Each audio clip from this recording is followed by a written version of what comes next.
Shreya, if one goes back into political history and investigative agencies, only 3 sitting chief ministers have ever been called by investigative agencies like the ED or the CBI, namely Lalu Prasad Yadav, then you have Sukhram in the telecom scam.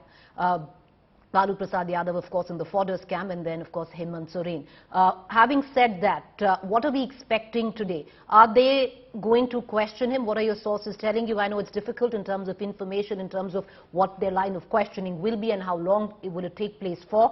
But I would reckon that it's going to be lesser than the time frame of Manish Sisodia, because I still remember every time Manish Sisodia has gone in to the CBI headquarters, he'd go in at about 10, 11 and only come out, late evening at about 8 or 9 o'clock. Will this be a shorter period, or do you think it's going to be a long day for Arvind Kejriwal?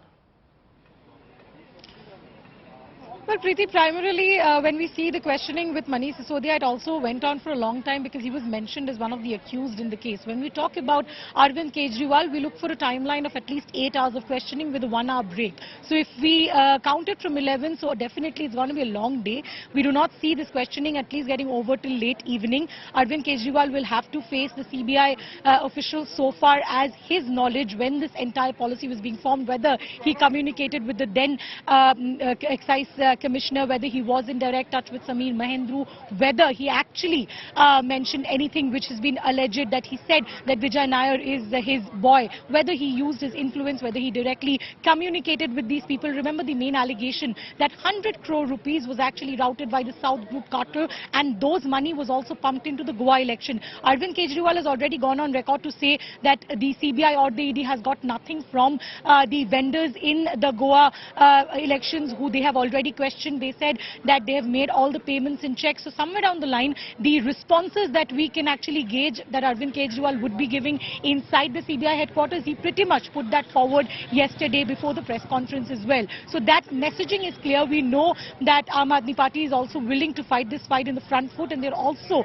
ensuring that they get entire this political messaging done correctly, that this is nothing but a witch hunt that the central government is carrying forward. It's very interesting because so that's something that the Aam Aadmi Party is also making. Shreya, what I'm going to do is I'm going to continue to come back to you, and we're going to get a larger understanding on what is the role of Arvind Kejriwal that the CBI would be investigating today. What would be their line of questioning?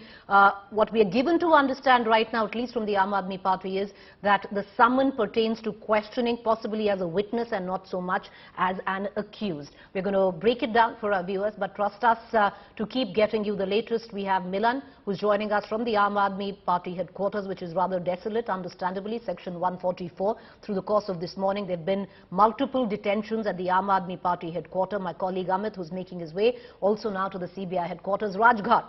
We are going to cut across there as well. That is where right now Arvind Kejriwal, along with the senior leadership of the Aam Aadmi Party, is. Understandably, Rajghat comes to be a port of call for any political party which finds itself back towards the wall when it comes down politically. We're going to get you those visuals from Rajghat as well.